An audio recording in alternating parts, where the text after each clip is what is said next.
Hey girls, Coach B. Wiley. Really quick. Sometimes you have to check your friend group and you have to evaluate who you're calling your BFF and why you consider them to be your BFF. And how that ties into your relationships and dating is think about all the things that you can't stand about yourself. You're overly critical, you're beating yourself up about it, you're pointing it out. No one really notices it, but you are literally throwing down on yourself, putting hands up. And then you think about your friends. What do they point out about you? What are they low key being shady about, but add an LOL on the end of it? Those are the things that they think of you.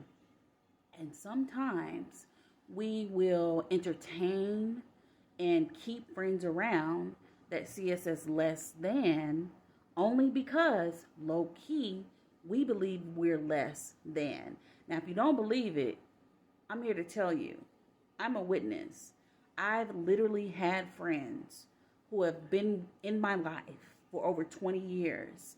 And when I think back on it, over situations and comments and passive aggressive situations and things that I've literally looked over, forgiven, they were literally judging me for who I am, how I am, because they thought they were better than me and because they saw me as less than and beneath them and that I should be lucky to be around them. So take a look around at your friends, because who you think you are and who you really believe you are truly inside is in your energy. Keyword, always use that word because for real, it's a thing. And think about your closest friends who you say, that's my ride or die, that's my A1, that's my day one. Think about anything that they've ever said to you. In your gut, you didn't like it.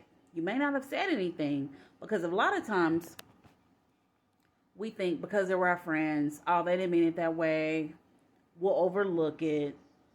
That's just who she is. Oh, that's a part of her culture. I've made so many excuses for friends that have been rude and disrespectful and downright just flat foot. Shouldn't have been around them. Should have fought them in the street. And I don't want you to do that. So what you need to do is take a roll call and do a self-assessment of yourself and the women you hang around. And think about it. On your worst day, when you're ready to throw everything out the window and unalive yourself, could you call that best friend you call a best friend? Would she answer? Would she give you overly criticism and beat you down low key? Would she be passive aggressive? Would she deflect? Would she make it about her? You have to consider these things as women. We have to consider who we're hanging around and why we're hanging around who we're hanging around. Because friends of a feather flock together. You are a direct reflection of who you hang around with the most. And if you're sitting alone with the guy that you're dating, family and friends, and you're literally talking about all these things that you can't stand about your best friend, you must then think, why is this my best friend? Why am I calling her my best friend? She doesn't have good character. She out here scamming, she lying, she cheating. I know she talk about other people because she come to me and she talk about them. So I know she talking about me. You have to really consider who you're hanging around with. And sometimes you're going to have to let everybody go. And I know that sounds crazy. But trust me when I say, I literally just came out of that season where I had to let everybody go. And that's a whole nother video as to why. However, when I did that, I ended up thus then attracting like-minded women who literally are on my same level. However, in many ways, they're so much more evolved, and not in a I'm higher and you're there, but in like, let me help you up here, sister. I got your back.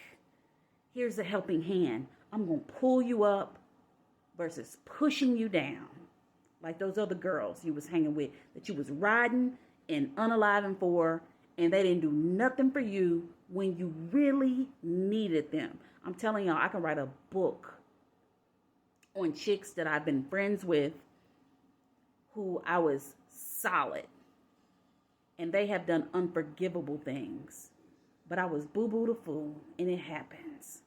And I stood by them, and I toughed and roughed it out until I couldn't anymore.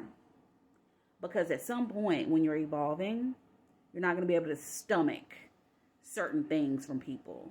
You literally aren't going to be able to receive it.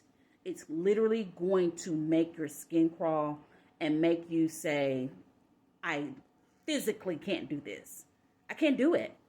And you're going to go back and forth with yourself because you've known this person for so long. And it's just like, dang, who am I going to be friends with now? Who's going to really know me? We have all these memories. But at the end of the day, F the memories. They are what they are. Create new ones with people who are on your level, who can teach you, who can pull you up to your next level. And right now, when you have to clear out the people off your plate, I call it a in-between floors stage. You know how you're in between floors. Think about it as an elevator. You can't go down because you graduated from that stage. You can't necessarily go up right now at this second because it's above you and you have so much learning to do before you can step up.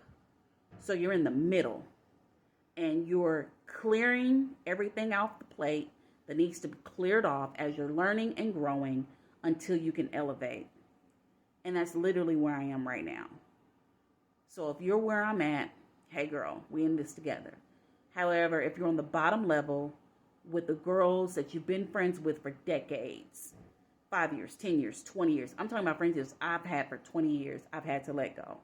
It's not going to be easy, but you must do it. You must let go of what no longer serves you. And you'll know it's not serving you because it's in your gut. So listen to your gut.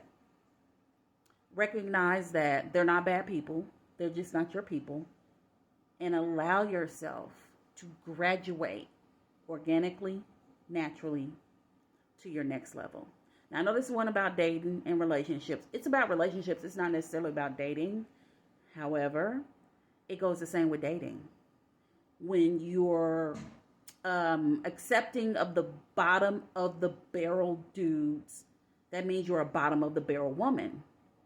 And then you believe in yourself. You don't love yourself. You don't like yourself. You're beating yourself up. You're just not emotionally, mentally, spiritually where you should be. However, as you grow, after you take your pause for the cause, you work on yourself, self-assess, you then graduate. And you no longer are attracted to the bottom of the barrel guys. You're now a quality woman. So therefore, you're attracted to quality men. It goes the same with friendships. When you're out here just chicken with a head cut off, you then attract women like that who have nothing to lose, who are all over the place, who disrespect you, who low-key throw you shade, and then put a LOL on the end of it. You know what I'm talking about? You got that girl right in your mind right now. You know who I'm talking about. The best thing you can do for you is to do you. Because that's the energy I'm on. I don't look. And I got a whole son. And I told him the other day, it's all about me, brother. I got to do me first. Because if my affairs aren't in order, how can I be a parent to you? So do me a favor, lastly. Do you take a roll call, rid yourself of friendships that are no longer serving you, and be honest about it. It's not going to be easy, but it's not going to hurt you either long term. You will do yourself a disservice by continuing to have certain people in your life that no longer need to be there. So if you're ready to put up and push out that nonsense, let me know. Put up yourself, push out the mess. So if you're ready, let me know. Let me know. I'm here and I'm waiting. Talk to you later.